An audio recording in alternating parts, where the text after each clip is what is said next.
You found it. Your home for the best content on your favorite team, the Fighting Tigers of LSU. Do us a favor, subscribe to the channel, leave your comments below, and be sure to smash that like button.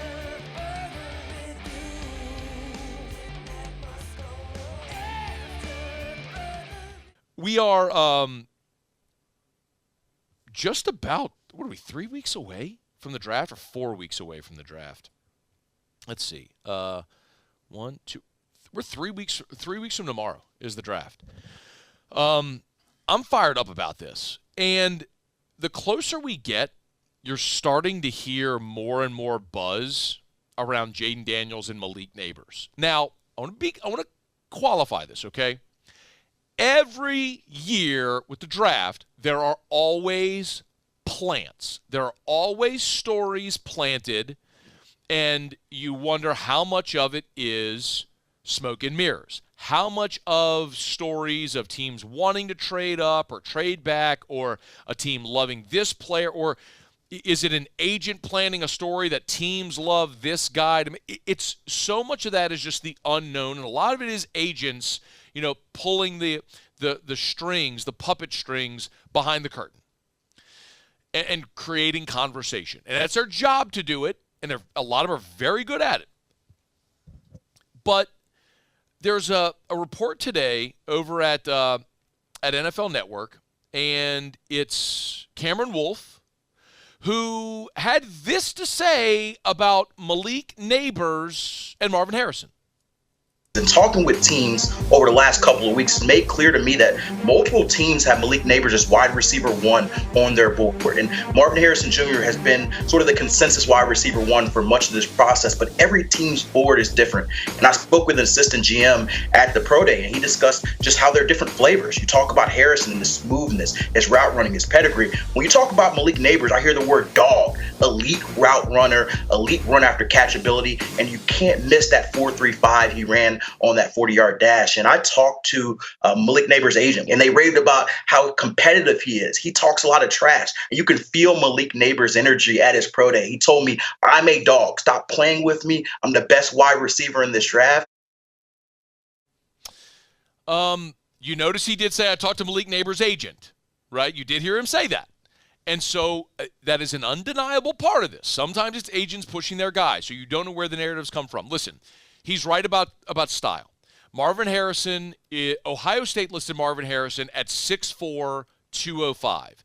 At the Combine, they officially listed him at 6'3". But regardless, you're talking about a guy 6'3", 6'4", over 200 pounds.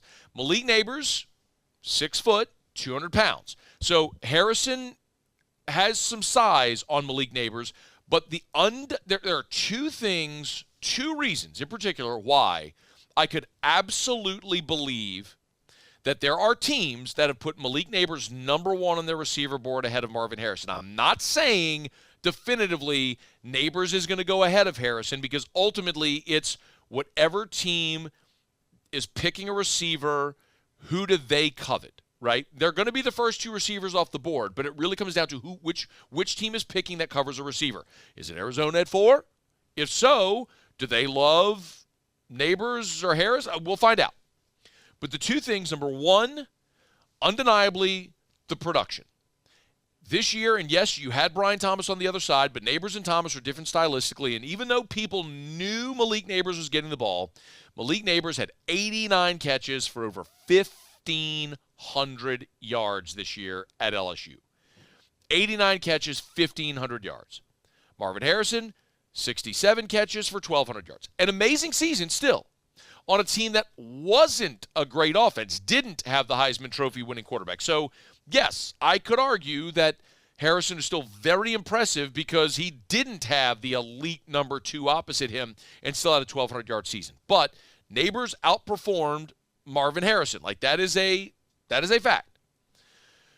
Number 2, and I never want to put too much into this, but Marvin Harrison didn't run the 40. He didn't run the 40 at the Combine. He didn't run the 40 at his pro day. And Malik Nabers did and ran a 4.35.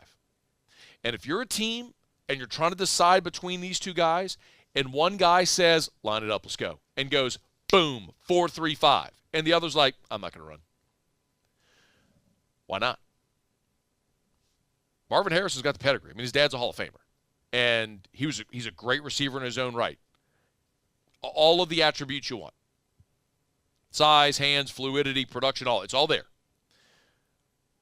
Why didn't you run? Look, the eye in the sky don't lie.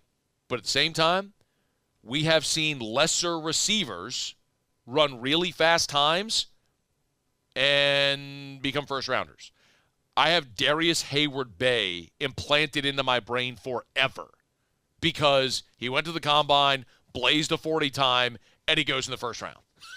I mean, some teams fall in love with that. So yes, absolutely. It's like the Raiders special, Henry Ruggs. Yeah, the off-the-field stuff notwithstanding. But yes, like there are teams that will fall in love with a guy that runs fast, and they'll bump him up their board. I mean, my goodness, the Eagles passed on Justin Jefferson to take a guy that ran fast. I don't even remember his name. Who was the guy the Eagles took ahead of Justin Jefferson? I'm blanking right now. Nelson Aguilar? Nelson Aguilar? It was in 20. I don't think Aguilar was in 20. Was it? It doesn't matter. Even if it was, you might be right. It was, I'm looking at it here. Jalen Reagor. Paul had it. Jalen Reagor. Paul had it. Jalen Reagor. Thank you. Yeah, it was Reagor. Like, Jalen Reagor. They passed on Justin Jefferson, took a receiver one pick before, took Jalen Reagor from TCU. What? Like, yes. So there are going to be teams that go, you didn't run the 40 and he ran a 4.35? I'm taking him. Like, that will be the differentiator. So I believe it. I believe, absolutely, there are teams that will bump Malik Nabers ahead of Marvin Harrison because Harrison said, I will not run. It's like the episode of Seinfeld. I will not run. I will not run. Hey, thanks so much for watching. Please leave your comments. I love to interact. And be sure to hit the red subscribe button below.